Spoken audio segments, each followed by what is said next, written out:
স্লাইডটা দেখা যাচ্ছে? Yes, ma'am. আচ্ছা, তো আজকে আমরা যে টপিকটা পড়বো সেটা হচ্ছে ফাইনালের প্রথম topic from network layer. So network লেয়ারের বেশ অনেকগুলো টপিক আমরা ফাইনালে কভার করব। This is the first one. আজকে টপিকের নাম হচ্ছে IPv4 ফাংশনস। ওকে, এই চ্যাপ্টারে আমরা বেসিক্যালি একটা TCP/IP প্রোটোকল স্টেক নেটওয়ার্ক লেয়ারে কিভাবে প্যাকেট জেনারেট করা হয়, প্যাকেটের হেডারে কি কি ইনফরমেশন অ্যাড করা হয়, এই জিনিসগুলো আমরা চেক করব। সো তোমাদের কি ল্যাব হয়েছে? ল্যাব 4 আফটার মিড ল্যাব কি হয়েছে? না মিস, ল্যাব 3 No, ma'am, হয়নি।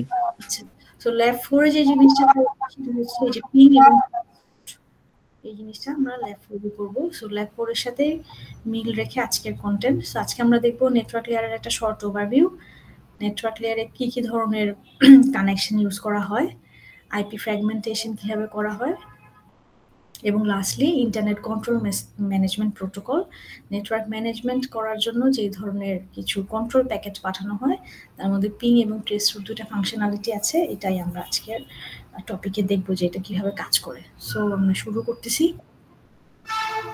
সো নেটওয়ার্ক লেয়ারের কাজ হচ্ছে একটা ডেটাকে সোর্স থেকে ডেস্টিনেশনে ট্রান্সপোর্ট করা।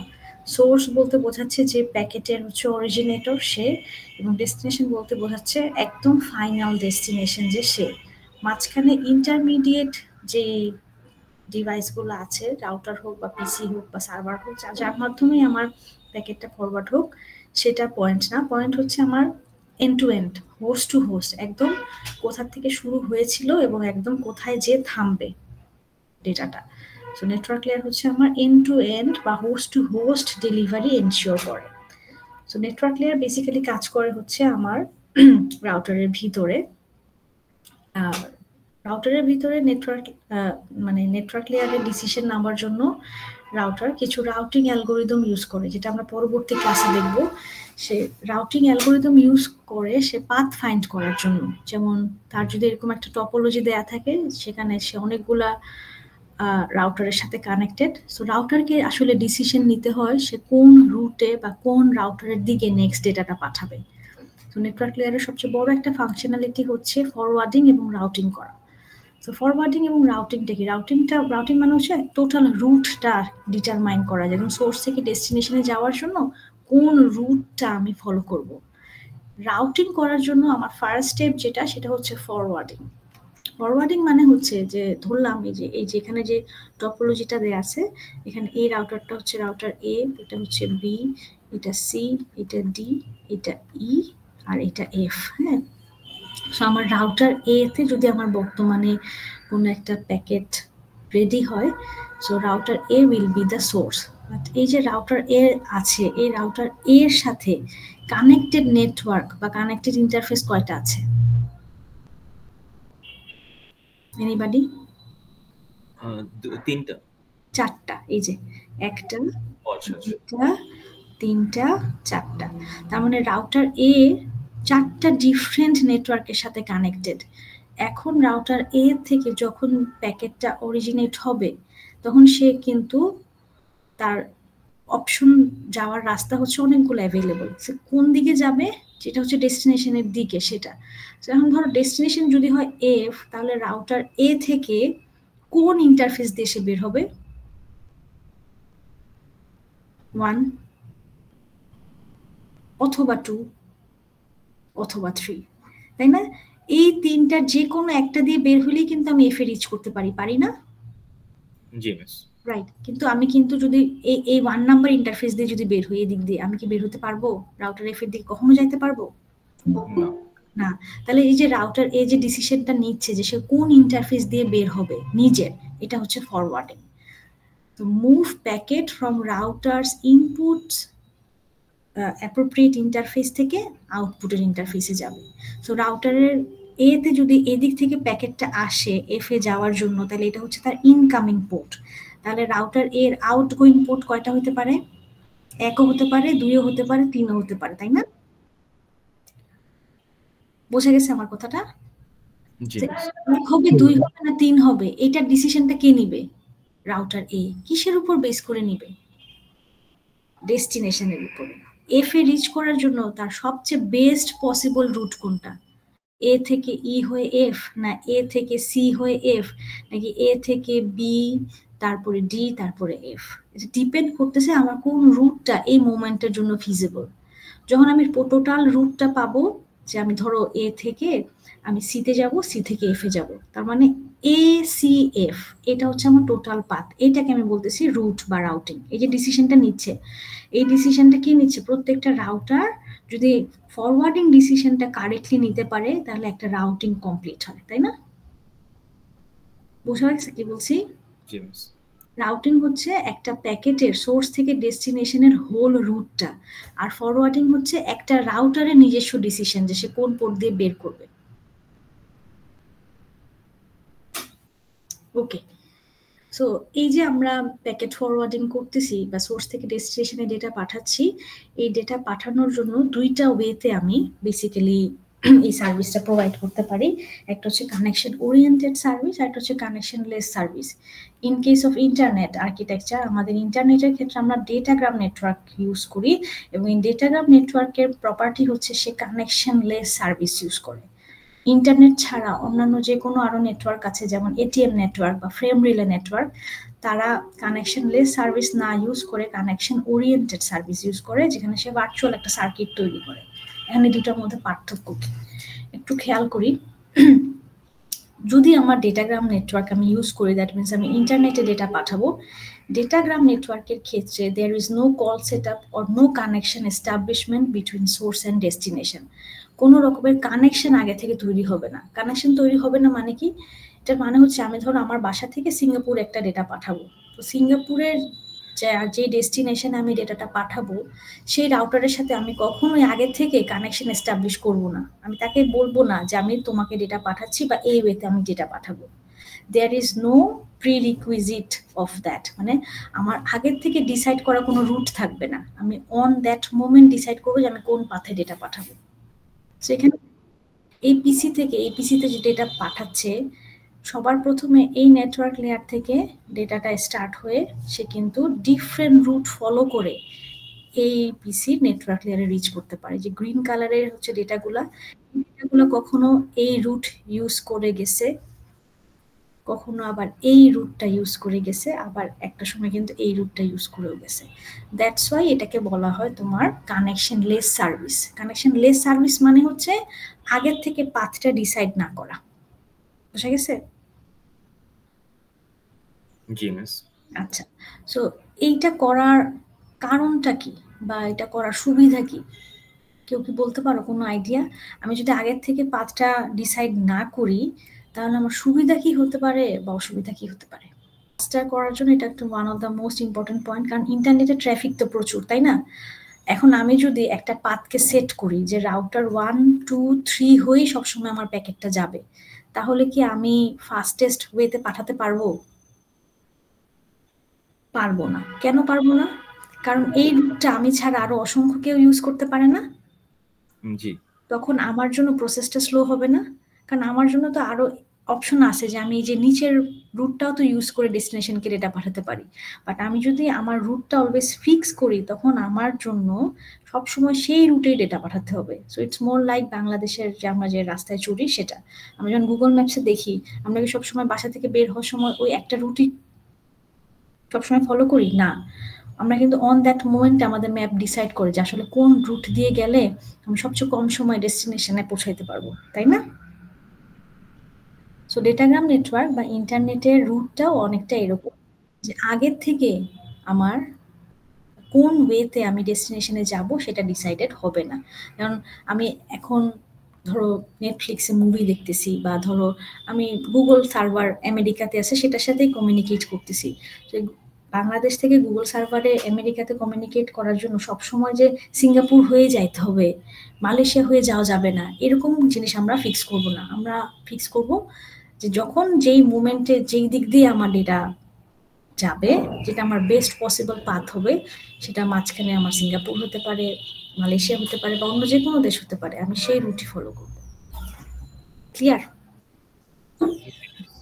আচ্ছা, সো ইন্টারনেটের ক্ষেত্রে আমরা ডেটাগ্রাম নেটওয়ার্ক ইউজ করি, এটার জন্যই বলা হয় যে এদের no state about end to end connection. তাদের শুরু স্টেট এবং সেই স্টেটের মধ্যে কোনো কানেকশন নাই, কারণ এই পিসি জানবে না সে যে প্যাকেটগুলো রিসিভ করতেছে সেটা কোন রাউটারগুলোর মধ্য দিয়ে আসছে, কারণ প্রত্যেকটা প্যাকেট একটা ডিফারেন্ট রুট ফলো করে তার কাছে আসতে পারে। আমার টার্গেট হচ্ছে যে সাকসেসফুলি প্যাকেটটা ডেস্টিনেশনে পাঠানো, সেটা পাঠানোর জন্য আমার কোন রুট দিয়ে আসতেছে সেটা ফিক্স করা ম্যান্ডেটরি না। আচ্ছা, ইন্টারনেট ছাড়া যদি আমি অন্য কোনো নেটওয়ার্ক ইউজ করি সেক্ষেত্রে আমরা ভার্চুয়াল সার্কিট কানেকশন ইউজ করি। তখন কি করা হয়, তখন আমার কানেকশনটা ফিক্স করা হয়। একটু খেয়াল করে দেখো এখানে যে টপোলজিটা দেয়া আছে, সোর্স থেকে সবার প্রথমে কলটা ইনিশিয়েট হয়, তারপরে ডেস্টিনেশনে কলটা আসে, ডেস্টিনেশন যদি সেটাকে অ্যাকসেপ্ট করে তখন কলটা কানেক্টেড হয়। এই যে চারটা স্টেপ, এই চারটা স্টেপকে বলা হচ্ছে connection establishment for data transfer. এই যে লাল লাল তিনটা রাউটার আছে, ভার্চুয়াল সার্কিট নেটওয়ার্কের ক্ষেত্রে শুধুমাত্র এই পাথটা ইউজ করেই ডেটাটা একটা পয়েন্ট থেকে আরেকটা পয়েন্টে পাঠানো হবে।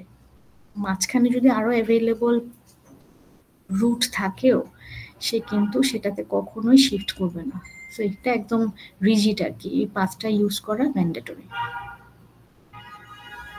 এরপরে ডেটা ট্রান্সফার শুরু হবে, তারপরে সে ডেটা রিসিভ করবে, এরপরে এই পাথটা টার্মিনেট করা হবে। সো ইন্টারনেটের ক্ষেত্রে এই ধরনের রুট ফিক্স করা হয় না বা ফলো করা হয় না, কারণ এটা মেনটেন করা আসলে অনেক ডিফিকাল্ট হয়ে যায়, প্লাস এটা অনেক ডিলেড একটা প্রসেস হতে পারে যদি এই রুট অনেক কনজেস্টেড হয়। বোঝা গেছে? আচ্ছা মিস, ভার্চুয়াল সার্কিটস এর জন্য কি আমার রাউটার লাগবেই? মানে মানে ব্যাপারটা হচ্ছে আমি যদি রাউটার ছাড়া জাস্ট সুইচের থ্রুতে একটা নিজেদের নেটওয়ার্ক ক্রিয়েট করি, সেইখানে কি আর ভার্চুয়াল সার্কিটস এর ইয়েটা আসে? সুইচ দিয়ে তো তুমি শুধুমাত্র একটা ল্যানকে কানেক্ট করতে পারবা। আমরা যেহেতু নেটওয়ার্ক লেয়ার পড়তেছি, নেটওয়ার্ক লেয়ার কি করে ডিফারেন্ট নেটওয়ার্কে কানেক্ট করে। তুমি যদি সুইচ দেখো মাঝখানে, তাহলে সুইচ অবশ্যই একটা ল্যানের ডিভাইসকে কানেক্ট করে, তো সেখানে তো আসলে রুট করার কোনো দরকারই নেই, কারণ সেটা একটা ল্যানের ভিতরেই। মানে আমরা যখন মাল্টিপল ল্যান নিয়ে কাজ করতেছি, ওদের মাল্টিপল ল্যান প্লাস WAN নিয়ে কাজ করতেছি, মোর লাইক ইন্টারনেট। ওকে, আচ্ছা, বুঝা গেছে? কার কোনো কোয়েশ্চেন আছে?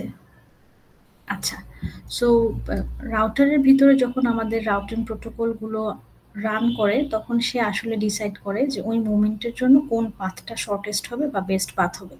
অনেকে শর্টেস্ট পাথ ক্যালকুলেট করে হচ্ছে তোমার হপ কাউন্ট করে, যে সবচেয়ে কম হপ দিয়ে কীভাবে রিচ করা যায়। অনেক রাউটিং প্রোটোকল ইউজ করে তোমার ব্যান্ডউইথ ক্যালকুলেশন করে, অনেকে ইউজ করে টাইম ক্যালকুলেশন করে। সো আমরা অনেক ধরনের প্রোটোকল নেক্সট ক্লাসে পড়বো, তখনই দেখতে পাবো যে রিপ, ওএসপিএফ, বিজিপি, অনেক প্রোটোকল আছে। সো এক একটা রাউটিং অ্যালগোরিদম এক এক রকমভাবে কাজ করে, বাট টার্গেট সেম, যে সবচেয়ে ইফিশিয়েন্ট ওয়েতে বেস্ট পসিবল পাথ ওই মুভমেন্টের জন্য যেটা হবে সেটাই সে ডিসাইড করবে। এবং রাউটারের ভিতরে আসলে কিছু ডিলে কাজ করে, যেমন আমার যদি রাউটার অনেক বেশি ডেটা প্রসেস করতে হয় বা প্যাকেট প্রসেস করতে হয় তো কিউইং ডিলে কাজ করে। সো সাধারণত রাউটার হাই কনফিগারেশনই থাকে, তার যে অপারেটিং সিস্টেম বা র্যাম এটা তোমার অনেক ফাস্ট প্রসেস করতে পারে, কারণ সে তো অনেকগুলা নেটওয়ার্কের সাথে কানেক্টেড থাকে এবং সে কিন্তু একই সাথে কনকারেন্টলি দুইটা নেটওয়ার্কে রান করতে পারে। আচ্ছা, সো এখন আমরা যেটা দেখব সেটা হচ্ছে নেটওয়ার্ক লেয়ারের যেই হেডার, সেই হেডারের ফরম্যাটটা, সেটাকে বলা হয় IPv4 ডেটাগ্রাম ফরম্যাট। সো ডেটাগ্রাম ফরম্যাটে বা ডেটার মধ্যে আসলে কি থাকে, আমরা যদি TCP/IP বা ওএসআই মডেলের কথা চিন্তা করি, প্রত্যেকটা লেয়ারে হেডার আসে এবং হেডার সাথে ডেটা অ্যাড হয়, যেটাকে মেইন ক্যাপসুলেশন বলি। সো নেটওয়ার্ক লেয়ারের যদি আমি ডেটার কথা বলি, টোটাল জিনিসটাকে বলা হয় প্যাকেট। এই প্যাকেটের ভিতরে থাকে নেটওয়ার্ক লেয়ারের হেডার এবং নেটওয়ার্ক লেয়ারের ডেটা। এই যে নেটওয়ার্ক লেয়ারের হেডার, এই হেডারের ফরম্যাটটাই হচ্ছে এই বাম পাশের এই ছবিটা।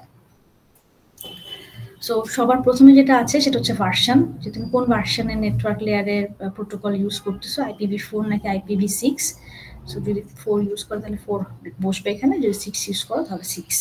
দেন হচ্ছে ইন্টারনেট হেডার লেন্থ, এই যে আমি হেডারটা ইউজ করতেছি, এই হেডারের টোটাল সাইজ কত সেটা এই ফিল্ডে বসানো হয়।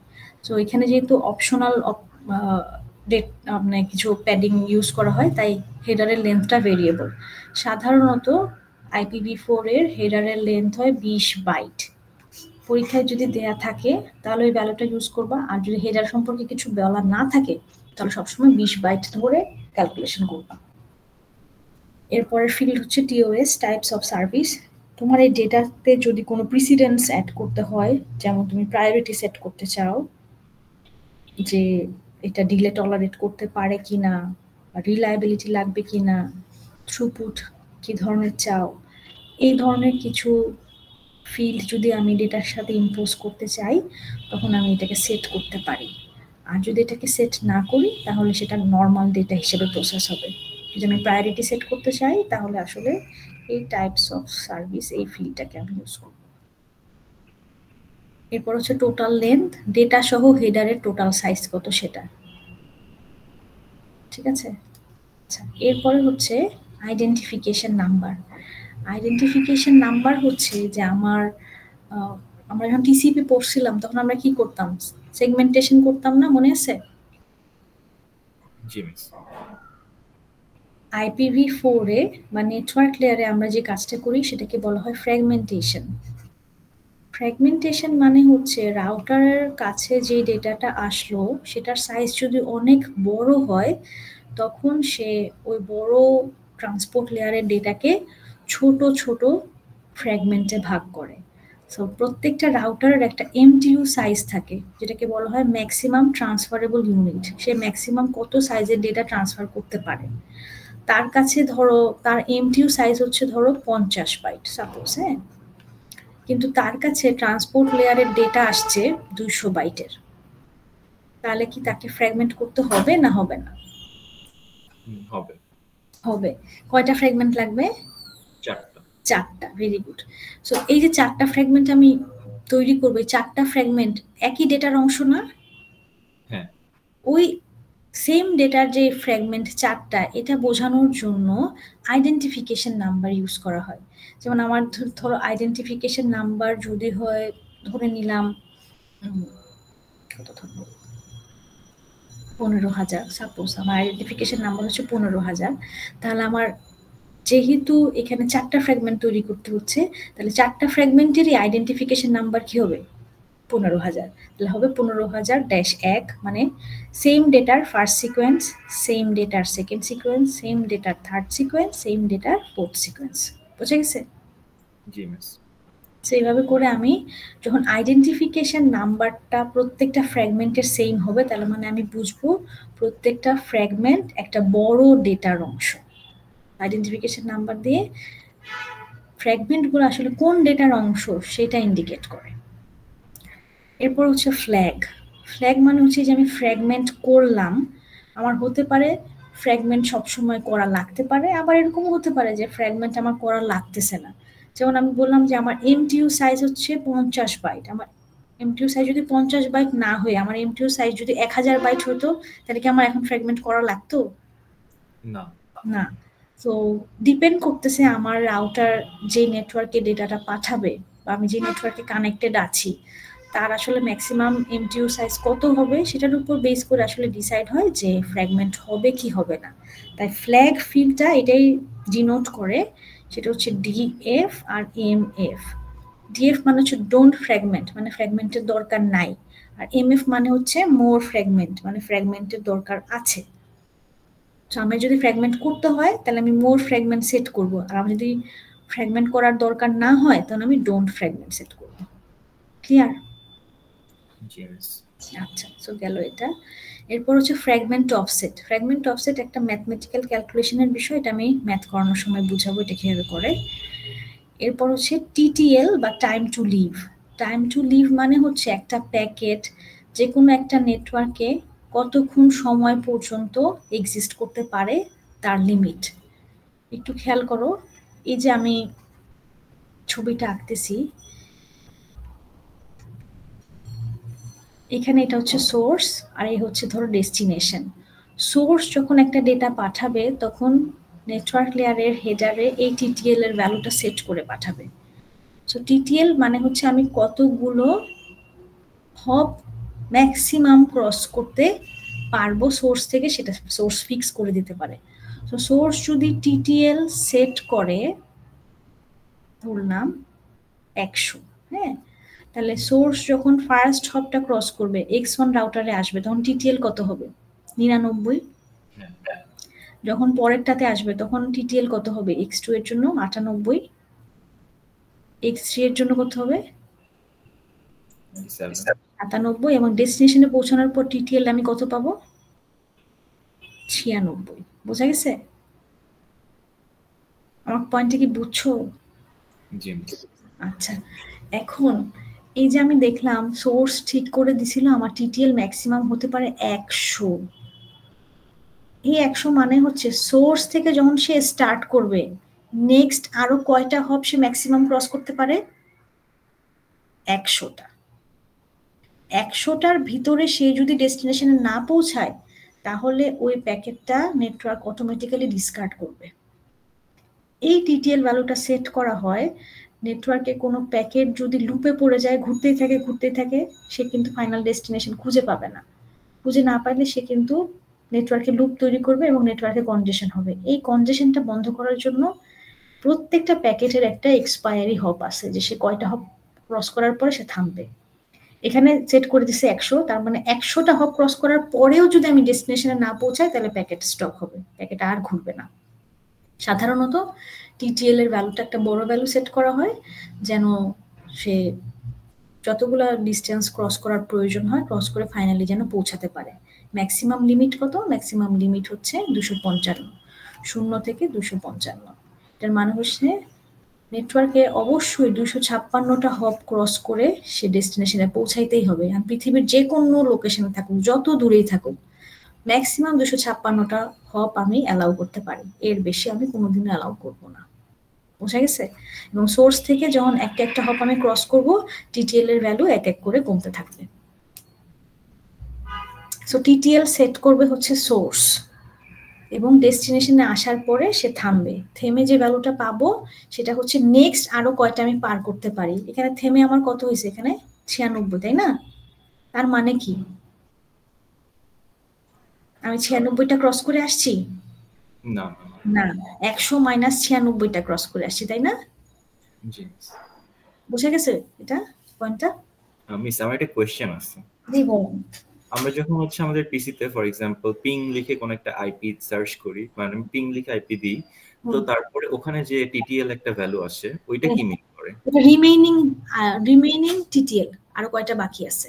আচ্ছা, তার মানে হচ্ছে কয়টা ক্রস করছে সেটা না, আরো কয়টা বাকি আছে সেটা। তুমি ক্রস যদি কয়টা করছে সেটা করতে চাও তাহলে ওটা থেকে ওটা বিয়োগ করে 1 দিয়ে যোগ দিবা, মানে আরো কতগুলো হপ সে যেতে পারবে। আরো কতগুলো হপ সে যেতে পারবে, হ্যাঁ, ওটা হচ্ছে টিটিএল এর ভ্যালু। আচ্ছা, আমি যদি এই যে ডেস্টিনেশন পয়েন্টে টিটিএল এর ভ্যালু দেখতে চাই, তার মানে কি 96, তার মানে কি নেক্সট আরো 96 যাওয়ার তার অপশন আছে বাট লাগে নাই। এখন আমি কিভাবে জানবো যে হচ্ছে আমার যদি ফর এক্সাম্পল টিটিএল 64 শো করে, তাহলে আমি হচ্ছে কত থেকে স্টার্ট করে আসছি? এটা এই যে কত থেকে স্টার্ট করে আসছি এটা কিভাবে বুঝবো? সো যেটা বললাম যে আমার ম্যাক্সিমাম এটা সেট করা যায় কত? 255। আচ্ছা, প্রত্যেকটার একটা বাই ডিফল্ট ভ্যালু আছে। তোমার পিসিতে যেটা ধরো তোমার নেটওয়ার্ক লেয়ারে যেটা সেট করে সাধারণত 2 এর গুণিতক হিসেবে সেট করে, তো এটা তোমার অনেক সময় ধরো 48 বা 60, 100 যে কোনো ভ্যালু সেট করা যেতে পারে, কোনো সমস্যা নেই। ওকে, 255 নিচে বা 255 সমান ভ্যালু সেট করা যায় আর কি, বুঝছো? জি মিস। ওকে, কারো কোনো কোয়েশ্চেন আছে? নাই। আচ্ছা, এরপরে সেটা হচ্ছে প্রোটোকল ফিল্ড। প্রোটোকল হচ্ছে আপার লেয়ারে কোন প্রোটোকল ইউজ করতেছে সেটা সে ডিফাইন করে বা এখানে বলা থাকে। সো আপার লেয়ার যেহেতু ট্রান্সপোর্ট লেয়ার, এখানে হয় টিসিপি থাকবে অথবা ইউডিপি থাকবে। সো নেটওয়ার্ক লেয়ারে চেকসাম ক্যালকুলেট করার জন্য সে শুধুমাত্র হেডারের চেকসামটা ইউজ করে, লাইক ইউডিপি। সো হেডারের ইনফরমেশন ইউজ করে সে চেকসামটা করতে পারে ফর এরর আইডেন্টিফিকেশন। আর সবচেয়ে মোস্ট ইম্পর্টেন্ট দুইটা ভ্যালু হচ্ছে আইপি অ্যাড্রেস, একটা হচ্ছে সোর্স আইপি এবং ডেস্টিনেশন আইপি। আমি কে পাঠাচ্ছে ডেটা এবং কোথায় যে ফাইনালি সে রিচ করবে। এর পরের অংশটা অপশনাল, ইউজ না করলেও চলবে। এবং তারপরে হচ্ছে আমার ডেটা, যেটা আমি আপার লেয়ার থেকে পাইছি। বুঝা গেছে?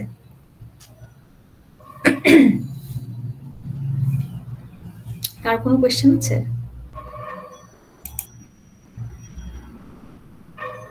আছে?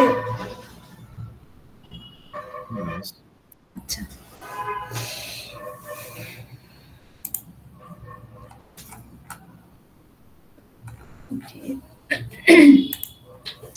তো এখন আমরা হচ্ছে একটু আগে যে ফ্র্যাগমেন্টেশনের কথাটা বললাম সেটার একটা ম্যাথ দেখব। যেমন এখানে একটা এক্সাম্পল দেয়া আছে যে একটা পিসি থেকে আমার কোনো ডেটা পাঠাচ্ছে এবং এই রাউটারটা যখন ডেটা পাঠাচ্ছে তখন যে ডেটা নামটা ছিল তার সাইজ হচ্ছে 4000 বাইট, হেডার প্লাস ডেটা মিলে। বাট যখন এই রাউটার ওই ডেটাটাই নেক্সট ডেস্টিনেশনের দিকে পাঠাবে, এই রাউটারের ক্যাপাসিটি ম্যাক্সিমাম 1500 বাইট। তাই তাকে আসলে এই 4000 বাইটকে ফ্র্যাগমেন্ট করতে হবে। কয়টা ফ্র্যাগমেন্ট লাগবে? 3টা। তাই সেই যে 3টা শো করছে। সো অ্যাকচুয়ালি যখন আমার ফ্র্যাগমেন্টেশনের প্রয়োজন হবে তখন আমার কিন্তু ওভারহেড বাড়তে থাকবে, কারণ প্রত্যেকটা ফ্র্যাগমেন্টেই আমার ডেটার সাথে হেডার অ্যাড হয়।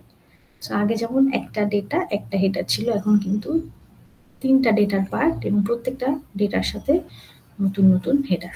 এভাবে করে ফ্র্যাগমেন্ট হয়ে একটা পয়েন্ট থেকে ক্রস করে করে ফাইনালি ডেস্টিনেশনে আসবে এবং ডেস্টিনেশনে এসে কিন্তু আবার এটাকে রিঅ্যাসেম্বল করে আবার এটাকে জয়েন করতে হবে। দেখো যে 3টা ফ্র্যাগমেন্টকে অ্যাড করে আবার এটাকে বড় ডেটা করে রেডি করে পিসিকে পাঠাইছে। সো এই যে টোটাল রিঅ্যাসেম্বলটা কিন্তু ফাইনালি তোমার ডেস্টিনেশনে এসেই হবে। রাউটারগুলো কিন্তু আর রিঅ্যাসেম্বল করবে না, রাউটার হচ্ছে ফ্র্যাগমেন্ট করে করে পাঠাই দিবে।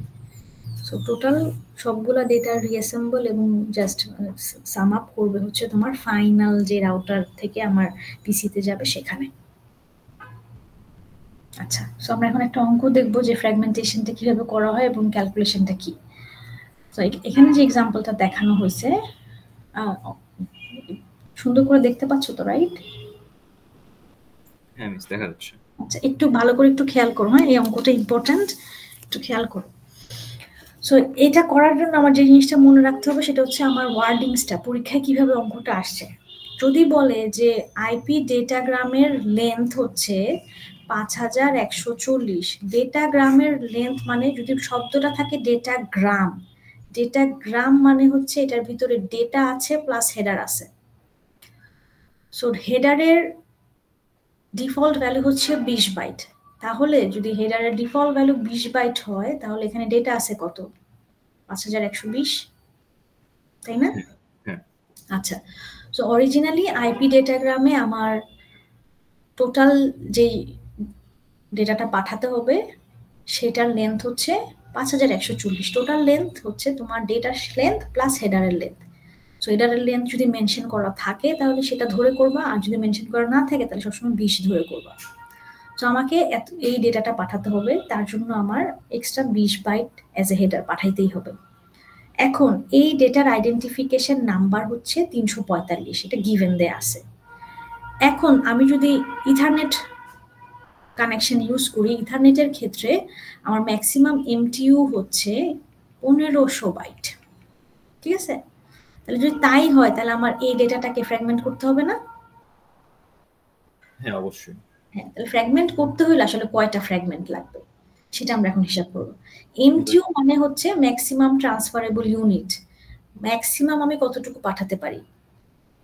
এই যে ম্যাক্সিমাম পাঠাতে পারবো কত, সেটার ভিতরে অবশ্যই হেডার আছে। যদি বলতো যে ডেটা আমি এতটুকু পাঠাতে পারি তাহলে আমি শুধু ডেটার হিসাবটা করতাম, কিন্তু যখনই সবসময় এটা মনে রাখবা যখন তুমি অঙ্ক করবা বা যখন তুমি কোনো প্যাকেট পাঠাবা, প্যাকেটের ভিতরে ডেটাও থাকবে প্লাস হেডারও থাকবে। সো ম্যাক্সিমাম যদি তুমি 1500 পাঠাইতে পারো তাহলে 20 বাইট যদি হেডার হয় তাহলে ডেটা কতটুকু পাঠাইতে পারবা? 1480। এন্ড আমি হিসাব করব যে আমি আসলে এই টোটাল 5120 বাইট পাঠানোর জন্য আমার ফ্র্যাগমেন্ট কয়টা লাগবে। সো আমার অ্যাকচুয়াল যে অরিজিনাল শুধু ডেটা সেটা কত? 5120। আর আমি যে এমটিইউ তে ডেটা পাঠাবো সেখানে সাইজ কত? 1500। ডেটার সাইজ কত? 1480। 1480। তাহলে আমি যদি 1480 কে 15120 দিয়ে ভাগ দেই তাহলে আমার কয়টা এমটিইউ লাগবে আমি বের করতে পারবো না? জি বুঝা গেছে? হুম কারো কোশ্চেন আছে কোনো? নাই। আচ্ছা, এখন প্রত্যেকটা এমটিইউ যতগুলাই লাগবে, প্রথম যে এমটিইউটা হবে সেটা হচ্ছে 1500 সাইজের। এর ভিতরে আমার কি আছে? 20 বাইটের হেডার আর 1480 ডেটা, তাই না?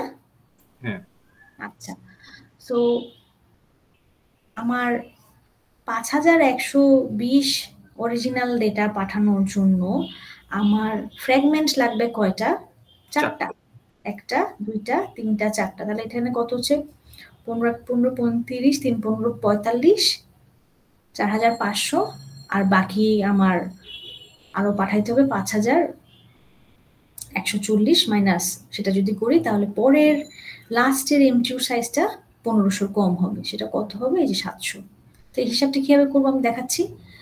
তো সবার প্রথমে আমি যদি ডেটাটা পাঠাই, তা আমার অ্যাকচুয়ালি এমটিইউতে 20 হচ্ছে হেডার আর 1480 হচ্ছে ডেটা।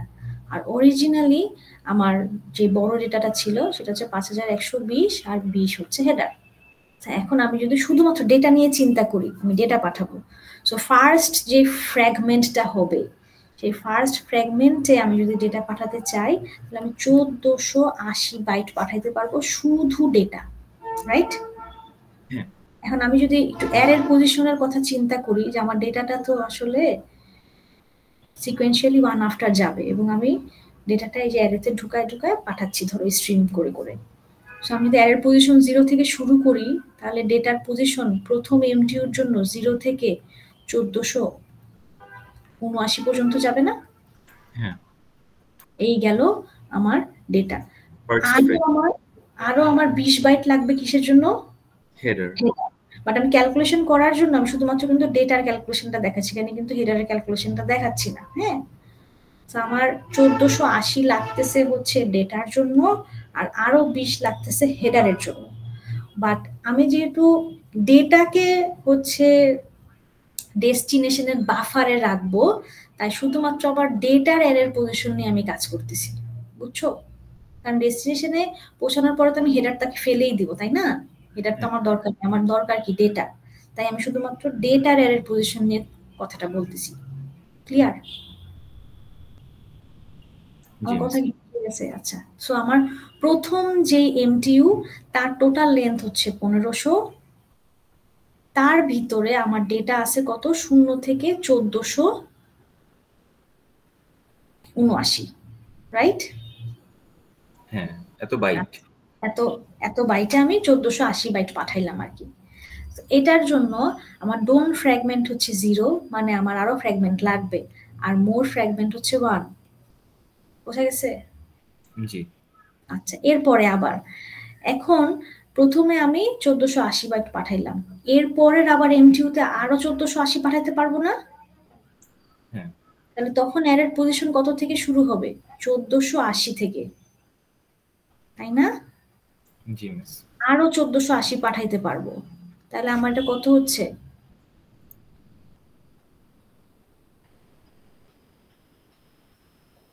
এটা না? জি মিস। 2960। তাহলে আমি যে এই যে এতটুকু ডেটা পাঠাচ্ছি সেটা অ্যারের পজিশন 1480 থেকে 2959 পর্যন্ত বসতেছে না? এই আরো 1480 জিরোকে ধরতে হবে, তাই না? এই যে ডেটা সাইজ, বোঝা গেছে? জি মিস। এখনো ডোন ফ্র্যাগমেন্ট 0 এবং মোর ফ্র্যাগমেন্ট 1, কারণ আমার আরো ফ্র্যাগমেন্ট লাগবে। তাহলে বলো তো আমি এই দুইটা ফ্র্যাগমেন্ট দিয়ে কতটুকু ডেটা পাঠাইছি? প্রায় 1480 প্লাস 1480, এটা 3000। প্রায় 3000 না, 2960 এক্স্যাক্টলি বলতে হবে, তাই না? এতটুকু ডেটা পাঠাইছি। হেডার কতটুকু গেছে এটার জন্য ওভারহেড হিসাবে? আরো 40। আরো 40। প্রথমটার সাথে 20, এই প্রথমটার সাথে 20, তার মানে 1500 প্লাস 1500। তার মানে আমি অ্যাকচুয়ালি পাঠাইছি কত? 3000 বাইট, তাই না? 3000 বাইট পাঠাইছি, তার মধ্যে 2960 বাইট হচ্ছে আমার অ্যাকচুয়াল ডেটা, আর তার সাথে 20 করে আমার হেডার গেছে। বোঝা গেছে? জি ওকে, এরপরে আবার আমার ডেটা পাঠানো তো শেষ হয় নাই, আমার টোটাল ডেটা পাঠাইতে হবে কত? 5120। হ্যাঁ, এরপরে থার্ড ফ্র্যাগমেন্টে আমি আবার পাঠাবো, সেখানে অ্যারের পজিশন শুরু হবে কত থেকে? 2960 থেকে 2960 থেকে আরো 1480, আরো 1480 হচ্ছে 4439। এখানে আমার 1480 বাইট আছে, বোঝা গেছে? জি। আচ্ছা, তাহলে আমি যে 3টা ফ্র্যাগমেন্ট পাঠাইলাম, এই 3টা ফ্র্যাগমেন্ট দিয়ে আমি টোটাল কত ডেটা পাঠাইছি? 4000 1480 ইন্টু 3। হ্যাঁ, যেটা আসে সেটার সাথে প্লাস 60। 1480 না, ডেটা যদি বলি তাহলে তো শুধু এটাই। এটা? হ্যাঁ, শুধু ডেটা যদি বলি তাহলে এটাই। তো এই ভ্যালুটা কত? এটা হচ্ছে 4440। এটা না? জি। এতটুকু ডেটা আমার পাঠানো শেষ, আর ডেটা পাঠানো কতটুকু বাকি আছে? মাইনাস 5120 থেকে 20 থেকে 4440 যদি আমি বিয়োগ দিই তাহলে কত? 680 না? জি মিস। তাহলে আমার আরো কি করতে হবে? 680 ডেটা পাঠাইতে হবে। এর জন্য হেডার কতটুকু লাগবে? 20। তার মানে আমার এমটিউর সাইজ কত হবে তখন? 700। বোঝা গেছে? এই যে 700, বুঝছো? জি মিস। আচ্ছা, সো থার্ড স্টেপেও আমার ডোন্ট ফ্র্যাগমেন্ট 0 এবং মোর ফ্র্যাগমেন্ট 1, কিন্তু লাস্টে এসে যখন আমি লাস্ট ফ্র্যাগমেন্টটা পাঠাচ্ছি তখন মোর ফ্র্যাগমেন্ট কি হবে? 0 হবে না? আমার আর ফ্র্যাগমেন্টের দরকার নাই। আর ডোন্ট ফ্র্যাগমেন্ট কি হবে? 1। ফ্র্যাগমেন্ট অবশ্যই। হ্যাঁ, এখানে একটা ভুল আছে, হ্যাঁ, এটা একটু স্লাইডে কারেকশন করে নিও। সেটা হচ্ছে যখন আমি লাস্ট এমটিউটা পাঠাবো তখন আমার মোর ফ্র্যাগমেন্ট হবে 0 এবং ডোন্ট ফ্র্যাগমেন্ট হবে 1। বুঝছো? জি। সো লাস্ট ফ্র্যাগমেন্টের ক্ষেত্রে আমার ডেটা শুরু হবে 4440, এটার সাথে তুমি 680 যোগ দিবা, যোগ দিয়ে 1 বিয়োগ করবা, তাহলে 5119।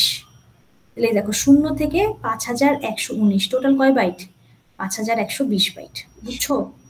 জি। আচ্ছা, এই গেল হচ্ছে ম্যাথের ক্যালকুলেশন। এতটুকুতে কারো কোনো কোয়েশ্চেন আছে? আছে? নাই? আচ্ছা, ফ্র্যাগমেন্ট অফসেট কিভাবে বের করে? সো আমি যখন এই যে ডেটাগুলাকে পাঠাচ্ছি, এটা সিকোয়েন্সিয়ালি ওয়ান আফটার অ্যানাদার পাঠাচ্ছি না? হ্যাঁ। আমি পাঠানোর সময় কিন্তু ধরো আমার অ্যারের পজিশন কতটুকু লাগবে? 1480 বাইট, তাই না?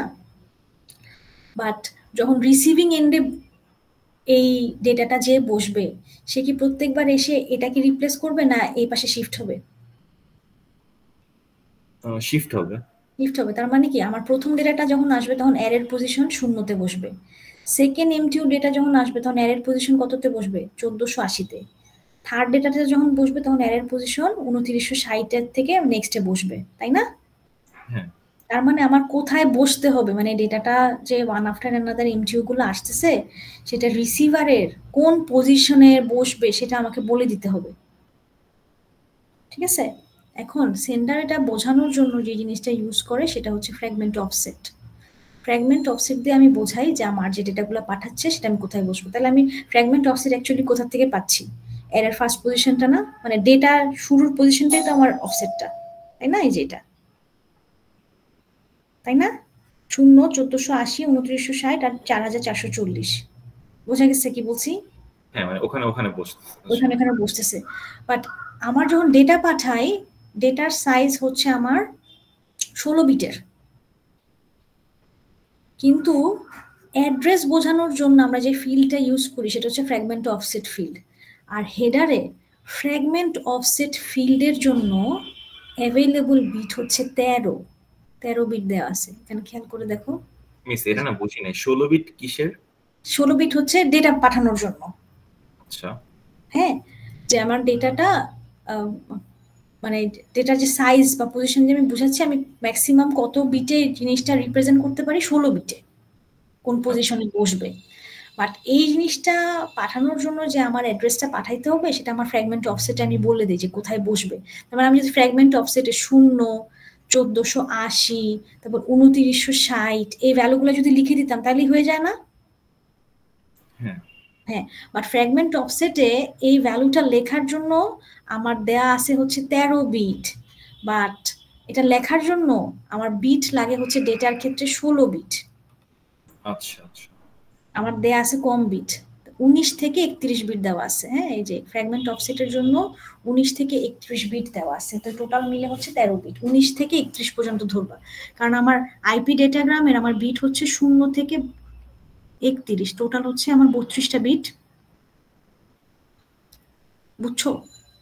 হ্যাঁ ফ্র্যাগমেন্ট অফসেটের জন্য আছে 13 বিট। এখন আমি 16 বিটের ইনফরমেশন 13 বিটে কিভাবে পাঠাবো? 16 বিটের ইনফরমেশন কি? অ্যাড্রেস, এই যে মানে ডেটার যে অ্যাড্রেসের পজিশন সেটার ভ্যালুগুলা, সেটার জন্য লাগে আমার 16 বিট। বুঝছো? জি মিস, মানে এটা হচ্ছে আমি এত বিট দিয়ে রিপ্রেজেন্ট করতেছি, এটা হচ্ছে আমার হ্যাঁ, মানে ডেটাটা বোঝানোর জন্য আমার 16 বিটের ভ্যালুতে আমি পাঠাতে পারি ম্যাক্সিমাম। কারণ আমি যখন ডেটা পাঠাই, আমি যদি 16 বিটে পাঠাই তাহলে মানে আমার মানে বাইনারি কম্বিনেশন কত, 2 টু দি পাওয়ার 16 না, এর চেয়ে বেশি হতে পারে না আর কি। ওকে। বুঝছো? বাট আমার পজিশন বোঝানোর জন্য যে ফ্র্যাগমেন্ট অফসেটটা লাগবে, সেখানেও যদি আমার 16 বিট থাকতো তাহলে আমার আর চিন্তা ছিল না। বাট ফ্র্যাগমেন্ট অফসেট লাগতো অফসেটের জন্য আমার দেয়া আছে কত? 13 বিট। তাহলে আমি 16 বিটকে 13 বিটে রিপ্রেজেন্ট করতে হবে আর কি, কমাইতে হবে। তাহলে আমি 16 বিটকে 13 বিটে কিভাবে রিপ্রেজেন্ট করতে পারি? সেটার জন্যই আমার এই ফ্র্যাগমেন্ট অফসেটের ভ্যালুটাকে ভাগ করতে হয়। তো আমি একটু ইয়াটা বুঝাই, পজিশনটা। ধরো এটা আমার বাইনারি কত দেওয়া আছে? 1000। এখানে কয় বিট আছে? 1 4 3 4। আমি যদি 4 বিটের ডেটাকে 3 বিটে রিপ্রেজেন্ট করতে চাই তাহলে আমি কি করব? রাইট শিফট, তাই না? আমার রাইট শিফট করলে কি হচ্ছে, আমার এই যে একদম এলএসবির ডেটাটা হারায় যাচ্ছে না? হ্যাঁ তার মানে এটা বাইরে চলে যাচ্ছে, এইটা এখানে আসতেছে, এটা এখানে আসতেছে, আর এই ওয়ানটা এখানে আসতেছে। আমি আবার রাইট শিফট করি, এটা বাইরে চলে যাচ্ছে, এই জিরোটা এখানে আসতেছে, আর এই ওয়ানটা এখানে আসতেছে। সো রাইট শিফট করাতে কি হচ্ছে, আমি দেখো 4 বিটকে কি করলাম, 3 বিট করলাম, 2 বিট করলাম, রাইট? তার মানে এটা কয়বার রাইট শিফট করব, এটা কি কিসের উপর ডিপেন্ড করবে? আমি বুঝাচ্ছি, এখনই বুঝাচ্ছি। আমার যে 4 বিটের ডেটাটা আছে এটার ভ্যালু কত? বাইনারিতে 8। একবার রাইট শিফট করাতে ভ্যালু কত হয়েছে এর? 6। এই 6 কোথায়? 100। একবার, হ্যাঁ ও হ্যাঁ হ্যাঁ হ্যাঁ, এটা 8 না? এটা 8 না? বাইনারি 8 না এটা? 4 to 1, জি জি 4। আমি যদি একবার রাইট শিফট করি তাহলে কত হচ্ছে? 104। আরেকবার রাইট শিফট করলাম কত হইলো? 2 আরেকবার রাইট শিফট করলাম কত হইলো? 1 আরেকবার রাইট শিফট করলো তখন কত হবে? 0। 0। বোঝা গেছে? সো প্রত্যেকবার রাইট শিফট করাতে কি হচ্ছে, এলএসবির ভ্যালুটা হারায় যাচ্ছে এবং আমার আগের ভ্যালুটা 2 দিয়ে ভাগ হচ্ছে, তাই না? জি। সো আমি যখন 4 বিটের ভ্যালু ছিল, 4 বিটের ভ্যালুকে একবার রাইট শিফট করাতে আমি 3 বিটে নিয়ে আসলাম, তাই না? আরেকবার রাইট শিফট করাতে আমি 2 বিটে নিয়ে আসলাম।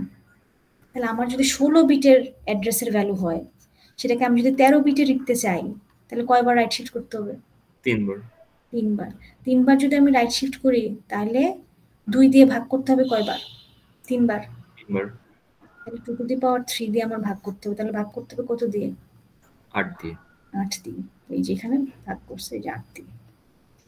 বুঝছো? জি মিস। সো এটা হওয়ার ফলে কি হচ্ছে, আমার বড় ভ্যালুকে আমি ছোট ভ্যালু দিয়ে রিপ্রেজেন্ট করতে পারতেছি। 16 বিটের ভ্যালুকে আমি 13 বিটের ভ্যালুতে রিপ্রেজেন্ট করতে পারতেছি অফসেট ফিল্ডটা দিয়ে। এখন ডেস্টিনেশনের কাজ কি? ডেস্টিনেশনের কাজ হচ্ছে যখন সেই অফসেটের ভ্যালুটা পাবে সেটাকে 8 দিয়ে গুণ করে শেয়ারের পজিশনটা বের করবে আর কি। উল্টা কাজটা করবে। বুঝছো? জি। এখানে একটা সমস্যা আছে। সমস্যাটা কি?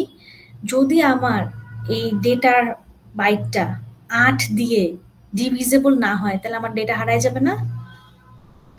যেমন এই যে এই ভ্যালুটা কত ছিল? 1000, তাই না?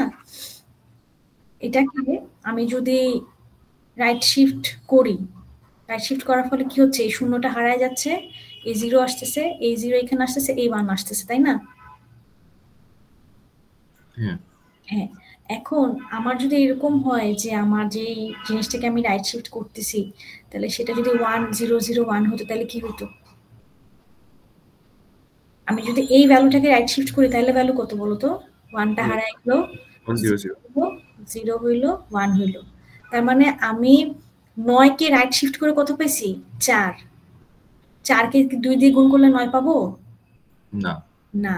তার মানে এখানে একটা ক্রুশিয়াল পয়েন্ট হচ্ছে আমার এই এলএসবি পজিশনের ভ্যালুটা।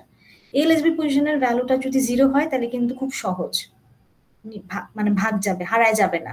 কিন্তু 1 হইলে কিন্তু এটা হারায় যাবে। তাই আমার অ্যারের যে পজিশন বা মানে আমি যে ডেটা বিটটা পাঠাচ্ছি সেই ডেটার সাইজটা অবশ্যই 8 দিয়ে ভাগ, নিঃশেষে ভাগ যাইতে হবে। তাহলে আমি আবার 8 দিয়ে গুণ করলে ওইটা এক্স্যাক্টলি পাবো। বুঝছো? হ্যাঁ, বাট এখন যদি মিস গিভেন আমার ওই যে ইভেন এরকম অবশ্যই দেয়া থাকবে যেই ভ্যালুকে 8 দিয়ে ভাগ করলে ডিভিজিবল হয়। যদি তা না হয় তাহলে আমি রিট্রাইভটা করতে পারবো না। বুঝতে পারছি। বাট রিয়েল লাইফে কি হয়? রিয়েল লাইফে কি সবসময় এরকম? হ্যাঁ হ্যাঁ, অবশ্যই। যখন তুমি সেন্ড করবা ডেটা, তো সেই ওই ডেটার যে সাইজ সেটা 8-এর গুণিতক হইতে হবে। আচ্ছা। নয়তো 8 দিয়ে গুণ করলে ওরকম যদি কোনো সংখ্যা হারায় যায় তাহলে তো সে হারায় যাবে, সে ওই উল্টা ক্যালকুলেশনটা তো করতে পারবে না। উল্টা ক্যালকুলেশন তখনই এক্স্যাক্টলি করতে পারবে যখন সেটা 8 দিয়ে নিঃশেষে ভাগ যাবে। বুঝছো কি বলছি? আচ্ছা, সো এই হচ্ছে অঙ্ক। সো আমি অ্যাসাইনমেন্টে এরকম একটা অঙ্ক দিব, প্লাস আগের বছরের কোয়েশ্চেনে এরকম অঙ্ক আছে। এটা যদি পারো তাহলে পরীক্ষাতেও তোমরা পারবা। তো হয়তো পরীক্ষাতে ফুল অঙ্ক করতে দিবে না, এরকম টেবিল দিয়ে থাকবে, হয়তো বলবে যে থার্ড ফ্র্যাগমেন্টের অফসেট কত বের করো, থার্ড ফ্র্যাগমেন্টের ডেটার সাইজটা কি সেটা লিখো। বুঝে গেছে? জি। বা কয়টা টোটাল ফ্র্যাগমেন্ট লাগবে সেটা বের করো। বিভিন্ন কোয়েশ্চেন আসতে পারে। আইপি ফ্র্যাগমেন্টেশনের ক্ষেত্রে আমার হায়ারার্কিও হতে পারে। যেমন এইখানে দেখাইছে যে আমরা একটু আগে যেটা করলাম সেটা একবার ফ্র্যাগমেন্ট করছি। আবার যদি এরকম হয় যে আমার রাউটারের ক্যাপাসিটি হচ্ছে 750 বাইট, তখন 1500 বাইট দিয়ে হবে, তখন এইটাকে আবার ফ্র্যাগমেন্ট করতে হবে না? হ্যাঁ, সেম কাজটা আর কি রিপিটেডলি নেস্টেড উপায়ে হতে পারে আর কি। সো এখানে একটা এক্সাম্পল দেখাইছে যে এখানে একটা বড় ডেটা ছিল যেটার সাইজ হচ্ছে 11980। এইটাকে আমার প্রথমে 4টা ফ্র্যাগমেন্টে ভাগ করছে ফার্স্ট স্টেপে। আবার পরবর্তী রাউটার দেখা যায় 3280 বাইটকে প্রসেস করতে পারে না, তখন আবার তার আরো 3টা ফ্র্যাগমেন্ট করতে হয়েছে। সো ফ্র্যাগমেন্টের উপরে আবার ফ্র্যাগমেন্টেশন করতে হতে পারে। পরীক্ষায় এত বড় কিছু দিবে না, যদি ফ্র্যাগমেন্টেশন করতে দেয় একবারই ফ্র্যাগমেন্টেশন করতে দিবে, মাল্টিপল টাইমস দিবে না। ঠিক আছে? হ্যাঁ, ফ্র্যাগমেন্টেশন তো তাহলে টোটালি ডিপেন্ড করতেছে রাউটারের, মানে ফ্র্যাগমেন্টেশন টোটালি ডিপেন্ড করতেছে রাউটার যে লিংকটা ইউজ করতেছে নেটওয়ার্কে, সেই লিংকের ক্যাপাসিটি কত, ম্যাক্সিমাম এমটিইউ। ওয়্যার্ড নেটওয়ার্কের ক্ষেত্রে আমরা যেটা বাসায় ইউজ করি ইথারনেট, যদি কেবল কানেকশন হয় তাহলে 1500, ওয়্যারলেসের ক্ষেত্রে ডিফারেন্ট, ব্লুটুথের ক্ষেত্রে ডিফারেন্ট। বুঝতে পারছো? মানে যে ইন্টারফেস আমি ইউজ করতেছি সেইটা অনুযায়ী সেখানে যেটা এমটিইউ ম্যাক্সিমাম সেটাই ইউজ করা হবে। এটাকে আইপি ফ্র্যাগমেন্টেশন কেন বলে? আইপি লেয়ারে কাজ করতেছে সেজন্য, মানে সেকেন্ড থার্ড লেয়ারে কাজ করতেছে তাই। ওকে ওকে, এনি কোয়েশ্চেন? আচ্ছা, রিফাত ছাড়া কি ক্লাসে আর কেউ আছে? বাকিরা কি তোমরা কি শুনো? কোয়েশ্চেন নেই ম্যাম। এত ভালো তোমরা, কোনো কোয়েশ্চেন নাই? আচ্ছা, একটু কোয়েশ্চেন করতে হবে তো, না করলে আমি বুঝবো কেমনে যে তোমরা বুঝতেছো বা শুনতেছো? কারণ জিনিসগুলো তো একটু টেকনিক্যাল।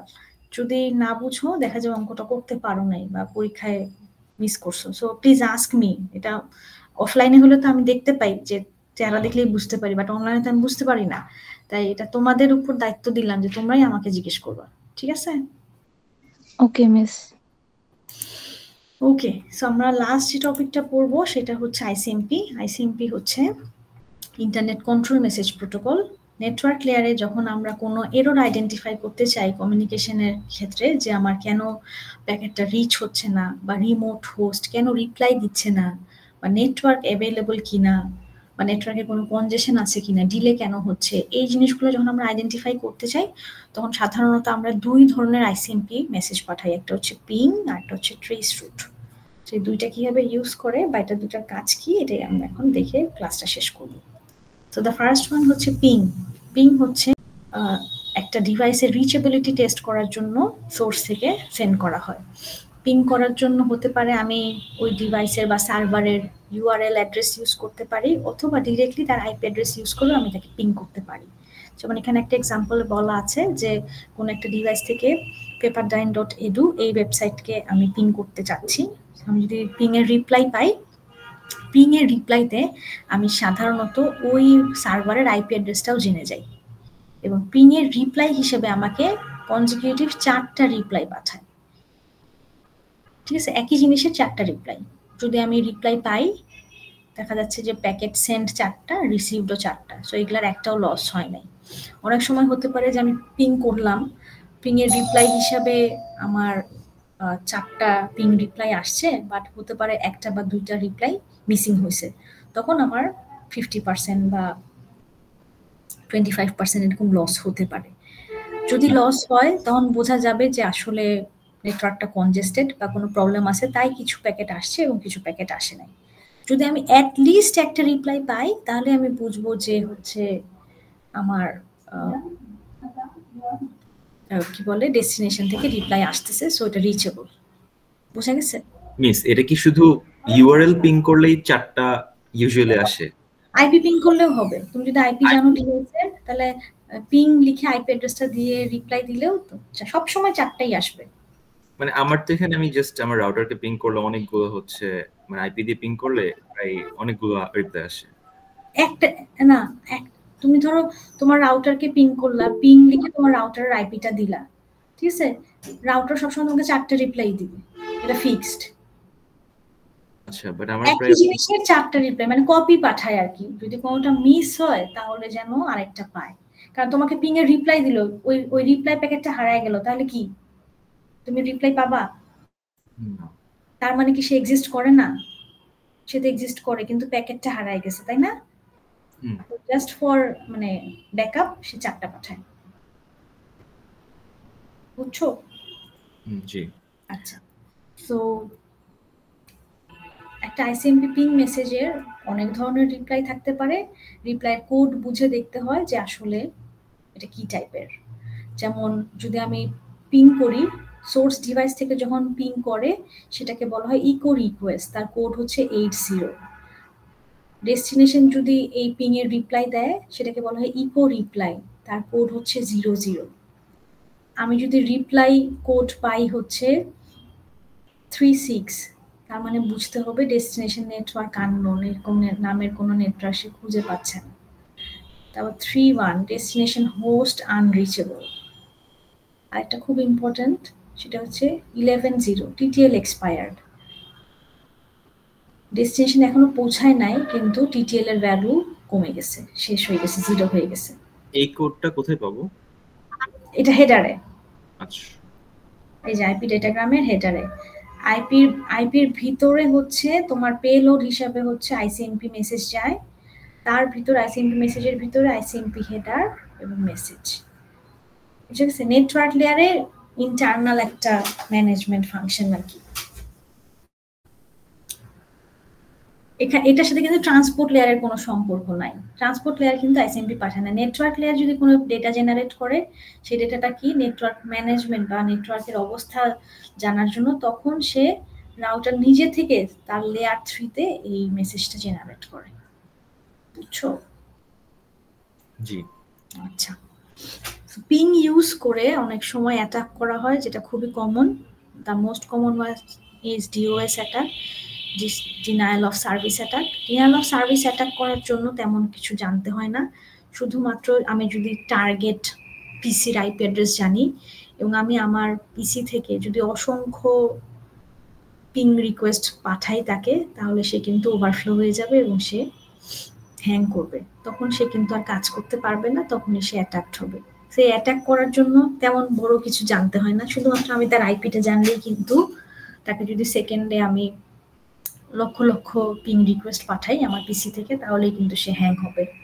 এটার জন্যই দেখবা অনেক অনেক ইম্পর্টেন্ট সার্ভারগুলা তাদের পিংটাকে অফ করে রাখে। যেমন তুমি তোমার সিএমডি থেকে ওই সার্ভারে যদি পিং করো, সে কিন্তু পিং এর রিপ্লাই পাঠাবে না, কারণ যেহেতু একটা অ্যাটাকের সম্ভাবনা থাকে তখন সে পিং এর কাজটাকে স্টপ করে রাখে। বাট ওই সার্ভারটাকে তুমি ইউআরএল দিয়ে যদি অ্যাক্সেস করতে চাও সেটা অ্যাক্সেসেবল। তো অ্যাক্সেসেবল সার্ভার অনেক সময় পিংটা অফ করে রাখে in case of stopping ping attack. আরেক ধরনের পিং অ্যাটাক আছে যেটা হচ্ছে distributed denial of service. Distributed denial of service মানে একটু আগে যেটা দেখলাম সেটা হচ্ছে একজনই পাঠাচ্ছে কোন একটা ভিকটিমকে কন্টিনিউয়াস। আর ডিস্ট্রিবিউটেড মানে হচ্ছে যে তুমি কতগুলা পিসির ভিতরে কোনো ট্রোজান ভাইরাস ইনস্টল করে দিলা যাদের কাজ হচ্ছে কন্টিনিউয়াসলি কোনো সার্ভারে পিং করা, তখন ওই পিসি গুলা কন্টিনিউয়াসলি সার্ভারে ডিস্ট্রিবিউটেড ওয়েতে মানে যে যার পয়েন্ট থেকে সার্ভারকে অ্যাটাক করতে থাকে। এবং ইন সাম কেসেস এই পিসি গুলাতে যে ট্রোজান ভাইরাস আছে এই পিসি গুলা নিজেরাও জানে না, তারা জম্বি হয়ে যায় এবং তারা কোনো সার্ভারকে কন্টিনিউয়াস পিং করতে থাকলে ওই সার্ভারটা অ্যাকচুয়ালি একদম সার্ভিস দেওয়ার জন্য ডিনাই করতে থাকে, কারণ সে একদম হ্যাং হয়ে যায়। তো এটাও খুব কমন একটা অ্যাটাক আর কি, যেটা জাস্ট হচ্ছে তোমার আইপি অ্যাড্রেসটা জানলেই কন্টিনিউয়াস পিং করলেই সার্ভার হোল্ড হয়ে যায়। Last kind of ping attack যেটাও খুব কমন সেটা হচ্ছে আইসিএমপি স্মার্ফ। এক্ষেত্রে কি করা হয়, অ্যাটাকার নিজে কাজটা না করে কোনো একটা নেটওয়ার্কে কিছু হোস্ট দিয়ে এই পিং অ্যাটাকটা করে থাকে। এই অ্যাটাকটা এরকম যে সে একটা ভিকটিমকে টার্গেট করে যে কাকে সে অ্যাটাক করতে চায়, এবং সে তোমার অ্যাটাকার আছে সে কি করে কোনো একটা ল্যানের ধরো 1000টা পিসিকে সে টার্গেট করলো, ঠিক আছে।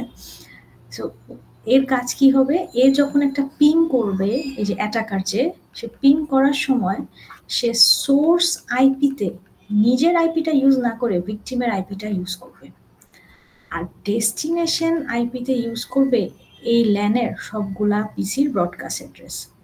তো এই অ্যাটাকারটা কি করতেছে, এই সবগুলো পিসিতে পিং রিকোয়েস্ট পাঠাচ্ছে।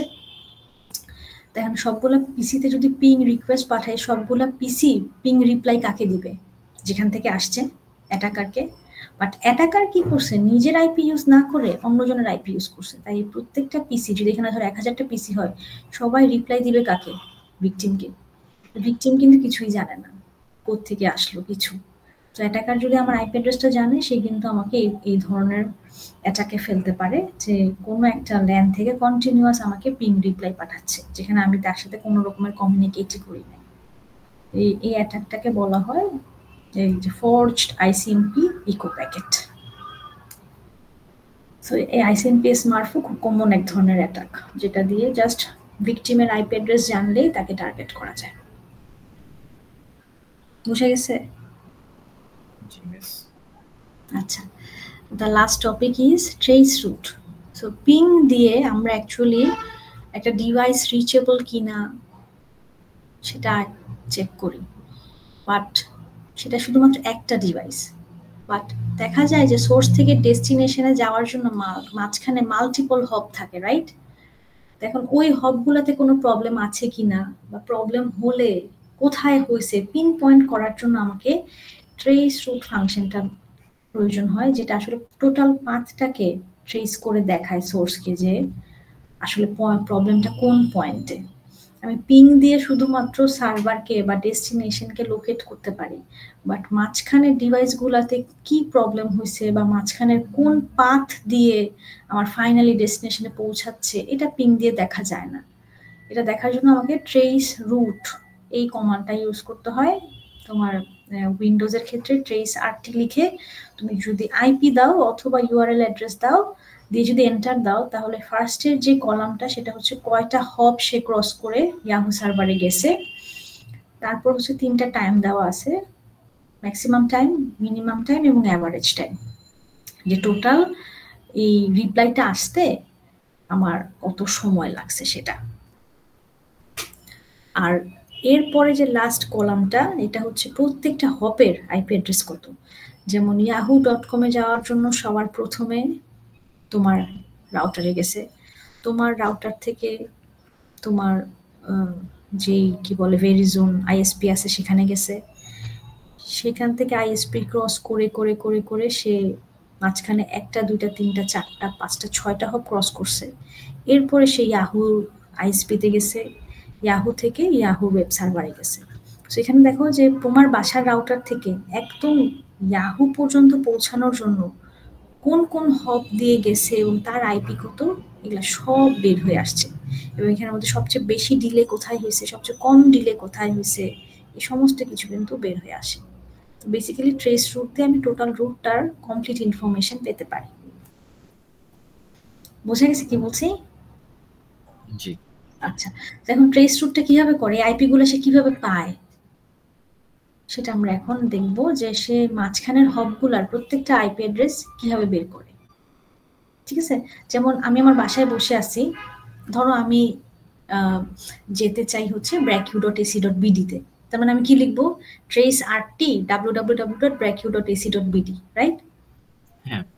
সো এই যে আমার বাসা থেকে ব্র্যাকিউ ওয়েব সার্ভারে যাওয়ার জন্য মাঝখানে আমি কোন নেটওয়ার্কটা ইউজ করতেছি এটা কি আমি দেখতে পাচ্ছি না, বাট আমি এটা এখন দেখতে চাই।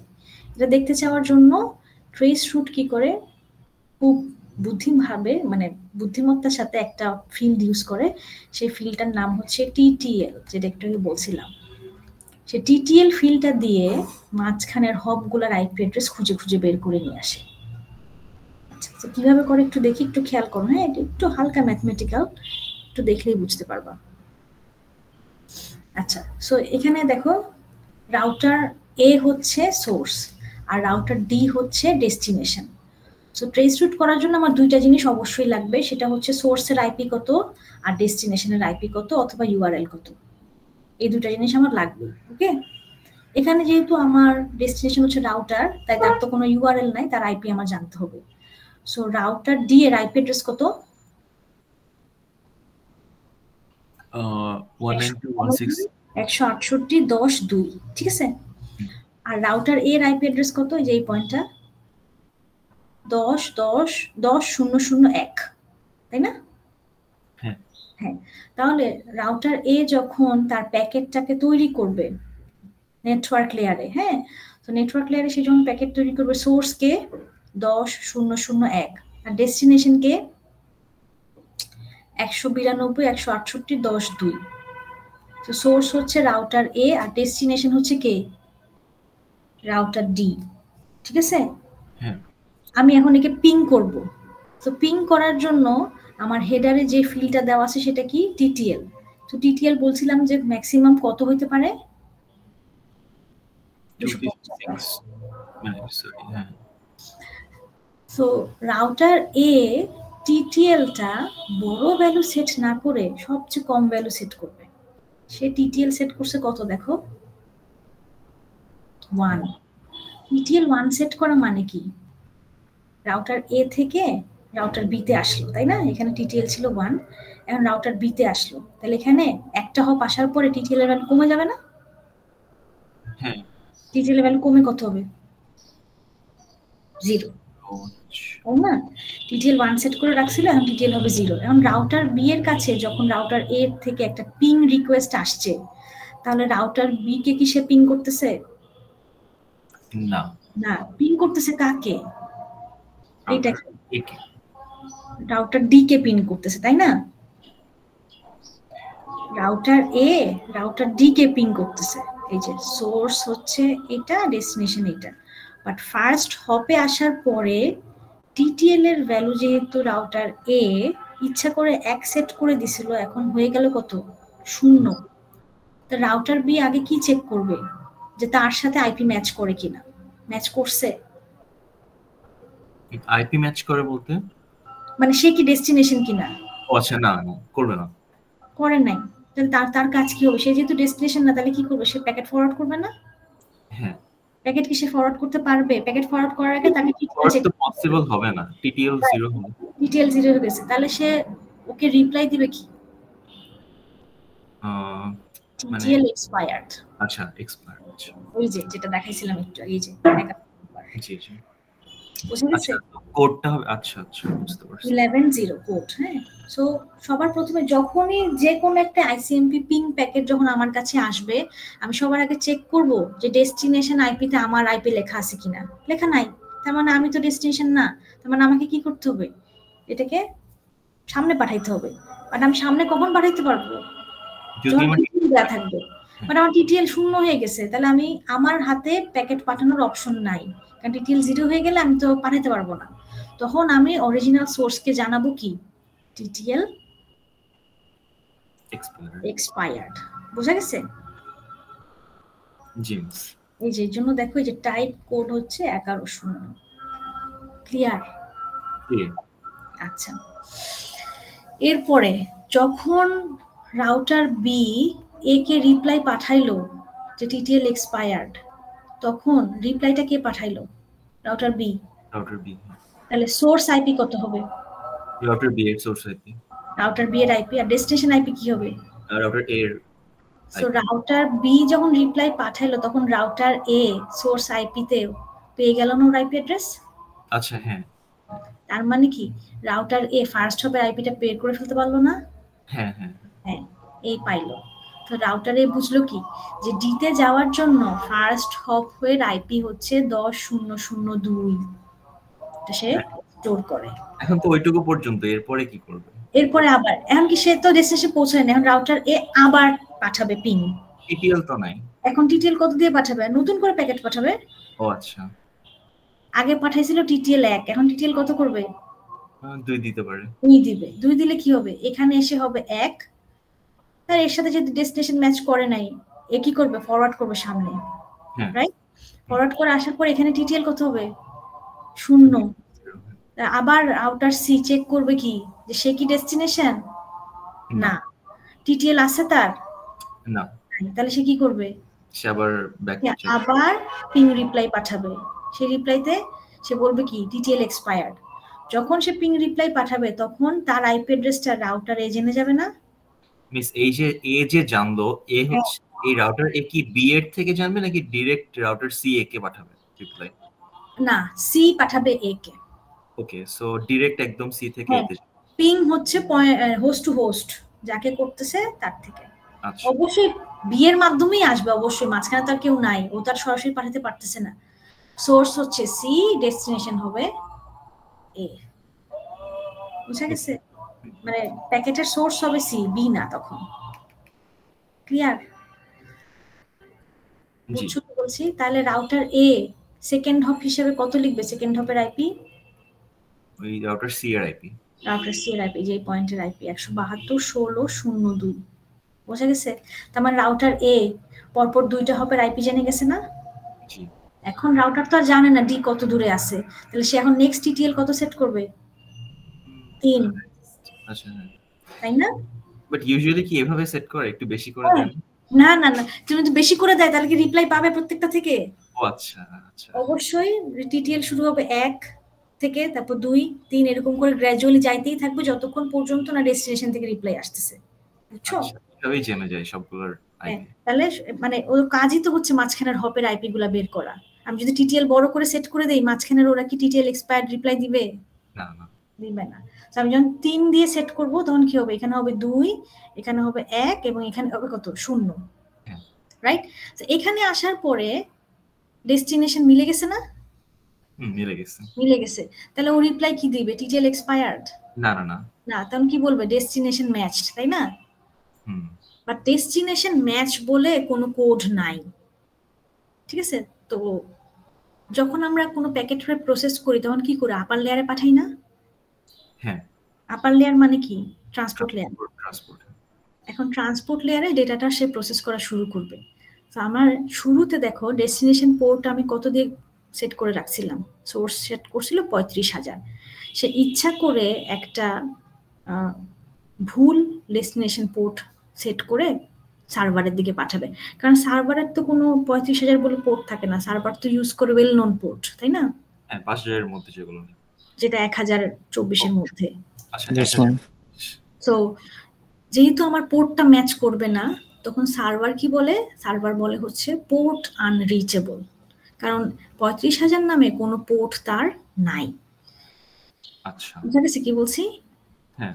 তো যখন ডি রাউটার থেকে রিপ্লাই আসে আইসিএমপি পোর্ট আনরিচেবল, তখন সোর্স কি বুঝতে পারে সে ফাইনালি ডেস্টিনেশনে পৌঁছায় গেছে এবং সেখানে আপার লেয়ারের প্যাকেট প্রসেস হয়ে পোর্ট মিসম্যাচ হয়ে রিপ্লাইও চলে আসছে। তার মানে রাউটার এ বুঝতে পারবে যে মাঝখানে সব হপ ক্রস করে সে ফাইনাল ডেস্টিনেশনে পৌঁছাইছে। ডেস্টিনেশনে পৌঁছাইছে দেখেই ট্রান্সপোর্ট লেয়ারের রিপ্লাই আসছে, নয়তো সবসময় টিটিএল এক্সপায়ার্ড রিপ্লাই আসতো। এখানে টিটিএল এক্সপায়ার্ড হলেও কিন্তু সমস্যা নাই, টিটিএল এক্সপায়ার্ড হলে তার কিন্তু সামনে ফরওয়ার্ড করার দরকার নাই, প্যাকেট এখানে স্টপ হলেই ফাইন। বাট এই পয়েন্টেও কিন্তু টিটিএল এক্সপায়ার্ড, বাট রিপ্লাই কখনো হবে না যে টিটিএল এক্সপায়ার্ড, কারণ টিটিএল এক্সপায়ার্ড হইলেও টিটিএল তো আমার সামনে প্যাকেট পাঠানোর দরকার নাই, আমার এখন পয়েন্ট হচ্ছে প্যাকেটটা প্রসেস করা, এবং সে যেহেতু প্যাকেট প্রসেস করতে পারতেছে না ওই পোর্টে, তাই সে রিপ্লাই দিবে পোর্ট আনরিচেবল। এবং সোর্স যখন পোর্ট আনরিচেবল প্যাকেট পাবে তখনই সে বুঝবে যে এখন সে ডেস্টিনেশনে পৌঁছায় গেছে এবং মাঝখানে আমার দুইটা হপ ছিল। এখন মিস যদি ওয়েল নোন পোর্টই দেয় আমার, এটা দিবে না, এটা ইচ্ছা করেই দেয়। আর ওয়েল নোন পোর্ট দিলে কি আমি বুঝতে পারবো নাকি? আচ্ছা, ইচ্ছা করেই তোমার একটা পোর্ট আনরিচেবল দেয়, কারণ তুমি কি ধরনের কোড সেট করতে পারবে এটা তো প্রি ডিসাইডেড, যেখানে দেয়া আছে যে কি ধরনের প্রবলেম হতে পারে। এই যে এই কয়েক ধরনের কোডই ইউজ করা হয়, বুঝছো? আচ্ছা আচ্ছা, এই হচ্ছে পিং এর এক্সাম্পল। সো পিং অ্যাকচুয়ালি কাকে ইউজ করতেছে? টিটিএল এর ভ্যালুটাকে ইউজ করতেছে রুটটাকে ট্রেস করার জন্য। ক্লিয়ার? হ্যাঁ। ওকে, সো আমার যত দূরে হবে ডেস্টিনেশন তত বেশি বেশি করে আমার টিটিএল এক এক করে বাড়াইতে হবে, এরপরে আমি রিপ্লাই পাবো। সো পোর্ট আনরিচেবলের ক্ষেত্রে আমার কোড হচ্ছে 33। ওকে ওকে, সো এটাই শেষ আজকের টপিক। আমি একটা চ্যাট বক্সে পিং এর একটা হচ্ছে রিপ্লাই মেসেজ দিছিলাম, ওইটা একটু যদি ছোট শর্ট একটু এক্সপ্লেইন করতেন। এটা হ্যাঁ, যে পিং করছিলাম জাস্ট একটা আইপি, ওইখান থেকে হচ্ছে একটা এইভাবে সিকোয়েন্সিয়ালি রিপ্লাই আসছে। এটা দেখো, যে পিং প্যাকেটটা পাঠাইছে তার সাইজ হচ্ছে টোটাল 64 বাইট, ঠিক আছে? রিপ্লাই আসছে হচ্ছে 198 192 68 01, এটা হচ্ছে তোমার রাউটারের আইপি অ্যাড্রেস। হ্যাঁ, ঠিক আছে? আইসিএমপি সিকোয়েন্স পাঠাইছে, সেখানে 7টা পাঠাইছে। হ্যাঁ, 7 তো 4টা পাঠাই, এখানে বেশি পাঠাইছে। 82 লাস্ট ছিল, 82 লাস্ট ছিল। 82 মানে 82 পর্যন্ত আর কি, যে থেমে গেছে আর কি। আমি না, সবগুলো জাস্ট হচ্ছে ফার্স্ট 7টা আর কি কপি করে দিছি। এতগুলো পিং এর রিপ্লাই পাঠাইছে? হ্যাঁ। আচ্ছা, তাহলে হতে পারে যে রাউটারের পিং এর ক্ষেত্রে তোমার রিপ্লাই অনেক মানে সেট করা, সাধারণত 4টাই সেট করা থাকে। এটার জন্যই আর কি জিজ্ঞাসা করতেছিলাম। আর এই যে এখানে যেটা টিটিএল 64 মানে কি? মানে আরো 64 যেটা যেতে পারে এখন পর্যন্ত, যেটা ক্রস করে আসছে তারপরে আরো 64টা যেতে পারে। এটা মানে তুমি যদি রাউটারে যাও, হ্যাঁ, তোমার কম্পিউটার থেকে নেক্সট হব কি? রাউটার না? হ্যাঁ, কিন্তু মাত্র জাস্ট হবেই পৌঁছাইছে। আচ্ছা, তুমি কি বলে, তুমি google.com দাও, এই ভ্যালুটা অনেক কম আসবে, কারণ মাঝখানে অনেকগুলা ক্রস করে তাকে যেতে হবে। আর যে আইসিএমপি সিকোয়েন্স যে 1 2 3 4 করে, এটার সিকোয়েন্সটা কি বোঝাচ্ছে? কয়টা আইসিএমপি প্যাকেট পাঠাইছে, পিং প্যাকেট পাঠাইছে কয়টা? ও যেমন 7টা। আচ্ছা, দেখুন এক একটার এক এক রকম সময় লাগছে। সেম রাউটারকেই কিন্তু পিং করতেছে, তোমার বাসার রাউটার কোথাও লাগছে 112 মিলি সেকেন্ড, আবার কখনো লাগছে 34 মিলি সেকেন্ড, অনেক কিন্তু ডিফারেন্স, তাই আর না? উপরে যে সেকেন্ড লাইনটা যে পিং এত 56 বাইটস অফ ডেটা, 56 এর মধ্যে আবার 84, ওইটা কি বোঝাচ্ছে? 56 ব্র্যাকেটে 84, 56টা কি? এটাই তো মানে আমি জাস্ট লিখছিলাম ফার্স্ট লাইন, তারপর এটা আসছে আর কি। 84টা আর কি? আমাকে দেখতে হবে। আচ্ছা, টোটাল তোমার যে ডেটার সাইজটা সেটা ডিফাইন করা হয়, বাট 56 আবার ব্র্যাকেটে 84 মানে কি? 56 এর আগে পিছে কিছু আছে? না মিস। আচ্ছা, তাহলে তোমাকে পরে দেখাই, আমি দেখে বলবো না। হ্যাঁ, ওকে। আচ্ছা, কারো কোনো কোয়েরি আছে?